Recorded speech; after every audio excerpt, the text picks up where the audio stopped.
Bonsoir Stéphane Jouve, bienvenue dans Clic. Vous êtes paléontologue, responsable des collections géosciences de Sorbonne Université.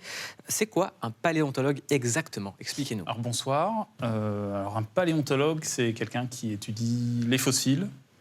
Ça peut aller du gros fossile, comme on a vu tout à l'heure avec des dinosaures, mais ça peut aller sur les tout petits microfossiles qui sont microscopiques, parfois, observables justement uniquement au microscope, ou la paléobotanique aussi, qui est une autre spécialité. Donc ça recouvre plein de choses. Ça peut être l'ichnologie aussi, les traces, l'étude des traces. Pourquoi les dinosaures, ça passionne toujours autant?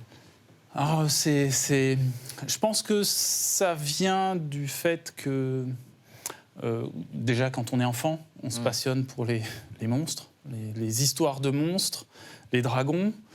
J'adore les dragons. Et oui, les dinosaures sont juste des dragons qui ont existé. Et même certaines légendes de dragons proviennent probablement de fossiles de dinosaures. Yacine. Moi, j'ai un extrait qui m'a beaucoup touché là-dedans. C'est ce petit animal. Il y a un petit animal qui est un cousin du crocodile. C'est le Simosuchus. Et à un moment donné où le Simosuchus affronte un grand prédateur, dinosaure cette fois, qui est le Majungasaurus. Alors, il y a l'extrait. Il faut qu'on comprenne. Après, j'ai une petite question. Il n'a rien à voir avec Gazo. Non, presque. Mais il est impressionnant. Okay. Impressionnant. les mêmes dents. Ce petit mâle n'a pas de chance.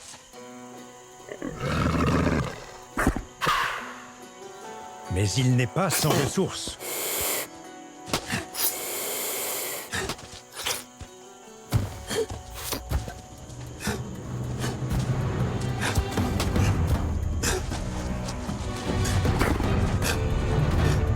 Attaque à reculons, mouvement de queue menaçant et coup de patte agressif.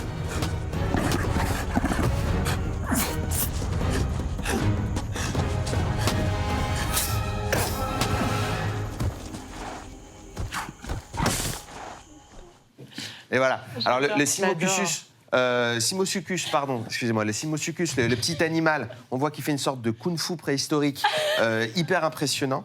La question est la suivante. Comment on arrive à savoir que telle espèce a pu faire tel mouvement, sait se déplacer de telle manière, alors que ces espèces ont disparu il y a des millions d'années quand même? Milliards même. Alors, 16 milliards. Non, pas du tout, millions. Non. 65. 65. Millions ou milliards? Millions. Juste prix, merci. Ça me fait plaisir que vous ayez choisi cet extrait, parce que moi je suis spécialiste Je savais que ça vous ferait plaisir. des crocodiles au sens très très large du terme. Alors expliquez-nous vraiment le délire. Comment? Mais expliquez-nous tout, ça nous passionne, on veut tout comprendre. Là, on a un petit Simosuchus, effectivement. On est à la fin du Crétacé, 70 millions d'années à peu près. On est à Madagascar. Et là, moi, je doute qu'il aurait tenu 10 secondes face à un Majungasaurus qu'on n'aurait fait qu'une bouchée. C'est un Majungasaurus avec un seul œil. Oui. Il est blessé. On va dire que c'est pour ça. Il y a plein de choses. C'est un peu le problème de ces documentaires, entre guillemets, où le public a du mal à savoir ce qui est réel, ce qu'on peut vraiment savoir de ce qui est imaginé en termes de scénaristique pour avoir quelque chose un peu vivant. Et c'est très compliqué. Moi, je le sais. Je sais. Les déplacements, on peut savoir comment un animal se déplaçait, comment il marchait. Simosuchus, c'est un animal assez étrange, c'est les Notosuchus. Je travaille avec 2 étudiants actuellement sur ce groupe-là, un groupe assez fascinant. On a des herbivores. Lui est un herbivore. Oui. Il a des dents d'iguane alors qu'il est proche des crocodiles actuels. Délire, ouais. Il a des membres qui sont verticaux sous le corps, donc il peut courir, se déplacer sans problème, alors que les crocodiles actuels ont des membres plus latéraux, parce que ce sont des animaux aquatiques.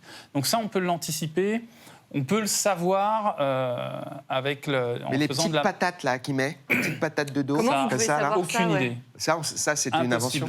On peut savoir ses mouvements, on peut éventuellement savoir quelle est sa mobilité, sa vivacité. On peut étudier aussi son intelligence, son équilibre. On fait maintenant des scans des crânes des animaux fossiles pour reconstituer l'encéphale. C'est-à-dire qu'on va savoir si l'aire dédiée à la vision est plus développée, que le reste, etc. On peut savoir si potentiellement c'est un animal nocturne. On reconstitue alors quelque chose d'extrêmement intéressant, c'est l'oreille interne. Donc c'est Pour des l'équilibre. petits cercles pour l'équilibre, pour connaître Les déplacements. comment, voilà, ses déplacements, quelle était sa vivacité, etc. Avec l'oreille interne, on peut même savoir quelles étaient les fréquences que l'animal entendait, Waouh. ce qui peut permettre éventuellement d'évaluer ses modes de communication. Avec un étudiant de Lyon a fait ça sur des bestioles proches, mais du gros prédateur. Leur D'accord, appartenance ok. Proche politique, de par ça. exemple, là, on voit qu'on a vu beaucoup de socialistes dans le documentaire qui ont été écrasés par une météorite. Alors je ne sais pas s'ils entendaient des sons de basse fréquence ou... Alors, avec l'évolution de la technologie, des recherches sur l'ADN, sur le clonage, l'intelligence artificielle, est-ce que, par exemple, on pourrait prendre un ADN de dinosaure pour le reconstituer et faire un parc avec Omar Sy? Je suis pas sûr qu'Omar serait d'accord, déjà. Mais Est-ce que le scénario de Jurassic Park, en fait, c'est la seule question qu'on veut vous poser? Non. Non. On ne Clairement, pourra jamais non. aller dans un parc d'attractions avec des dinosaures qui, à un moment, veulent nous attaquer. Alors, vous avez déjà des parcs d'attractions avec des dinosaures. Parfois, ils peuvent vous attaquer, et ce sont les oiseaux.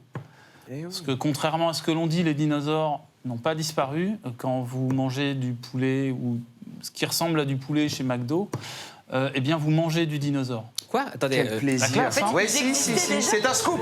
C'est clic. on mange des dinosaures On mange des sauce chinoise? On mange des dinosaures chez McDo. C'est chez quoi cette histoire? Chinois, Non, mais etc. expliquez-moi. Bah, les oiseaux. Les oiseaux sont des dinosaures. Majungasaurus. Vous saviez ça? Ok. Majungasaurus, que l'on passionné. a vu attaquer le petit Simosuchus, il fait partie du groupe qu'on appelle les théropodes. C'est en gros voilà, le tyrannosaure fait partie des théropodes. Donc les grands prédateurs. On a retrouvé, notamment en Chine, ils ont des fossiles qui sont juste hallucinants, où on a des traces de plumes. Et donc on sait que eh bien, les théropodes sont le grand groupe à l'origine des oiseaux, qui sont du coup eux-mêmes des théropodes. Est-ce qu'on sait vraiment comment ils se sont éteints? C'est vrai cette histoire de météorite? Ou sinon la théorie de Maître Gims, c'est vrai? C'était les Égyptiens avec le Wi-Fi. Non, je pense que maintenant on a, alors pas une quasi-certitude, hein, on ne s'avancera pas là-dessus, mais oui, la météorite a joué un grand rôle. Là où il peut y avoir encore des désaccords, des discussions, c'est savoir est-ce qu'ils étaient déjà sur le déclin avant la chute de la météorite. On sait qu'il y a des forts changements climatiques avant la crise, avant la chute de la météorite, pardon. Est-ce qu'ils étaient sur le déclin ou pas? C'est parfois difficile à évaluer. On a des échantillonnages qui sont... voilà, on a des couches avec 1 million d'années compactées. C'est compliqué de savoir si ils ont disparu brutalement ou si ça s'est étalé sur 100, 200, 300, 400 ou 1 million d'années. Pauline? Moi, il y avait un petit extrait que j'avais envie de vous montrer. Alors, c'est très touchant parce qu'on voit vraiment le fonctionnement des émotions. Vous en parliez tout à l'heure en étudiant leur crâne, notamment. Et là, ils s'appellent les Isisaurus et ils ont une manière très particulière de communiquer avec leur maman. Les bébés ne sont pas très grands. Ils mesurent moins de 30 cm.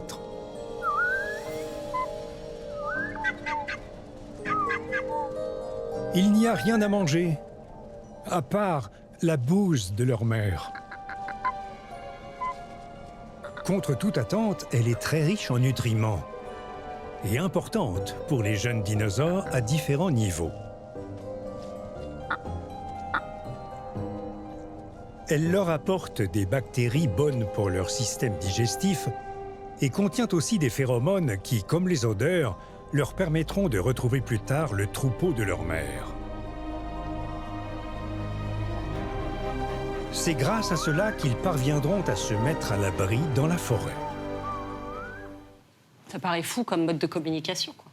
On découvre des choses assez folles dans ce doc. Alors, oui, sauf que là, c'est complètement extrapolé. Ah bon Ça fait Le partie des paléontologue ne choses... clique pas sur ce documentaire. C'est pas complètement ça. C'est que, comme la couleur des dinosaures, même si maintenant on arrive d'ailleurs à reconstituer certaines couleurs chez certains dinosaures, hein, mais on peut les faire rouges avec des étoiles vertes. Aucun paléontologue pourra dire non, c'est faux. Il pourra dire c'est hautement improbable. On n'a pas la preuve. Mais ça fait partie du scénario pour rendre ces animaux vivants et leur attribuer des comportements qui existent dans la nature actuelle. On sait reconstituer certains comportements que l'on peut comparer. D'ailleurs, souvent, c'est ce que l'on fait. On compare avec ce qui existe actuellement pour essayer de reconstituer les comportements anciens. Là, ce sont des comportements qui existent, souvent chez les herbivores, d'ailleurs, justement pour ensemencer la flore intestinale, Alors, dernière question, il ne nous reste pas beaucoup de temps. Quelqu'un qui a des enfants, qui adore les dinosaures, est-ce que vous avez un truc à lui recommander? Un ouvrage, Vous avez 16 secondes. Alors, il y a plein de choses qui existent. Je vous conseille d'aller voir la réserve de la Sainte-Victoire, où on marche littéralement sur les œufs de dinosaures, ou si vous voulez voir un des plus grands fémurs de dinosaures du monde, allez voir le musée d'Angoulême,